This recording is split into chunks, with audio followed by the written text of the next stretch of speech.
कभी ऐसा महसूस हुआ है कि कॉर्पोरेट दुनिया एक बहुत बड़ी मशीन है और हम उसके बस एक छोटे से पुर्जे हैं? आज हम इसी भावना को बदलने और अपनी प्रोफेशनल लाइफ को और असरदार बनाने के तरीकों पर बात करेंगे। और देखिए, ये एक बहुत ही आम एहसास है। कई प्रोफेशनल्स लंबे समय तक काम करने और मुश्किल लगने वाले कॉर्पोरेट शब्दों के जाल में फंस जाते हैं, ठीक वैसा ही जैसा इस स्लाइड में बताया गया है। देखिए, इसका राज सिर्फ ज्यादा मेहनत करना नहीं है, बल्कि स्मार्ट तरीके से सोचना और अपनी बात रखना है। ठीक है, तो चलिए इस पर गहराई से बात करते हैं। आज का वर्कप्लेस अक्सर एक नई और कंफ्यूज करने वाली भाषा सीखने जैसा लग सकता है ना? मिसाल के तौर पर पिवट शब्द को ही लीजिए।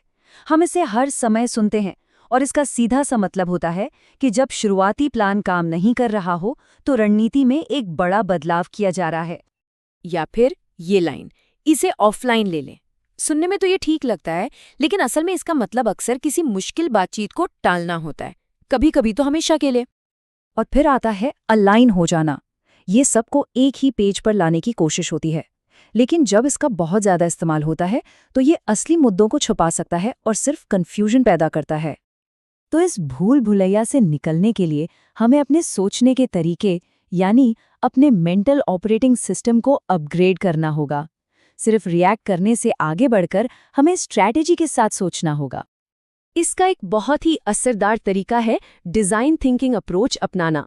इसका मतलब है कि सिर्फ प्रॉब्लम पर फोकस करने के बजाय, जैसा कि हम बाईं तरफ देख रहे हैं, हम सॉल्यूशन पर ध्यान देना शुरू करते हैं।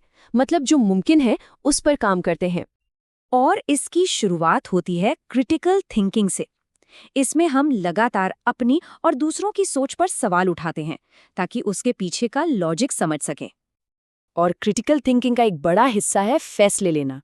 क्या लॉजिक और डेटा पर भरोसा करें या अपनी गट फीलिंग पर?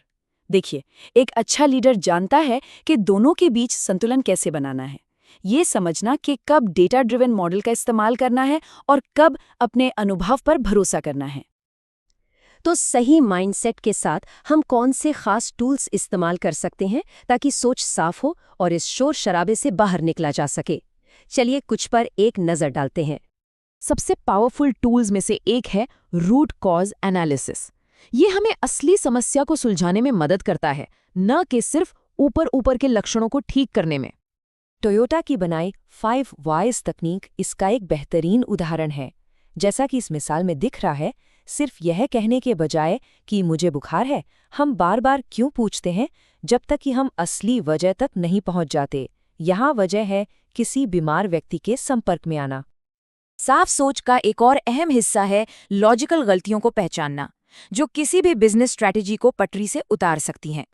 जैसे कि परंपरा का हवाला, ये खतरनाक लाइन कि हम तो हमेशा से ऐसे ही करते आए हैं, ये इनोवेशन को रोक सकती है। इसी तरह ये मान लेना कि कोई चीज़ सिर्फ इसलिए सही है क्योंकि वो पॉपुलर है, हमें गलत रास्ते पर ले जा सकता है। इन गलतियों को पहचानने से हमें पुरानी सोच को चुनौती देने में मदद मिलती है। एक बार जब सोच साफ हो जाती है तो अगला कदम है अपने आइडियाज़ को पूरे आत्मविश्वास और असरदार तरीके से दूसरों तक पहुंचाना। कॉन्फिडेंट कम्युनिकेशन का मतलब मुश्किल शब्दों का इस्तेमाल करना नहीं है। इसका मतलब है स्पष्टता, पॉजिटिव बॉडी लैंग्वेज और ध्यान से सुनना। जैसा कि body language expert Lillian glass इस कोट में बताती हैं, नॉन वर्बल इशारे बहुत ताकतवर होते हैं। सिर्फ आई कांटेक्ट बनाए रखना ही आत्मविश्वास दिखाने और किसी सिचुएशन में अपनी पकड़ मजबूत करने का एक पक्का तरीका है।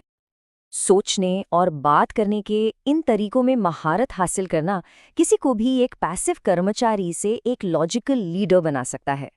ये अप्रोच एक लीडर को स्ट्रैटेजीज का निष्पक्ष मूल्यांकन करने और ज़्यादा संतुलित और बेहतर फैसले लेने में मदद करती है। और इसका सबसे बड़ा फायदा ये है कि एक ऐसा माहौल बनता है जहां टैलेंटेड कर्मचारी रुकना चाहते हैं, क्योंकि एक अच्छी टीम को साथ रखने में एक समझदार और पॉजिटिव बॉस का बहुत बड़ा हाथ होता है। इन स्किल्स को अपनाकर कोई भी खुद को एक छोटा सा कण समझने की सोच से बाहर निकलकर एक असरदार और प्रभावशाली लीडर बन सकता है, जो असल में नतीजे देता है। तो सवाल ये है, आज से क्या बदलना शुरू किया जाए? काम में ऐसी कौन सी एक धारणा या परंपरा है जिस पर इस नए टूलकिट का इस्तेमाल करके सवाल उठाया जा सकता है?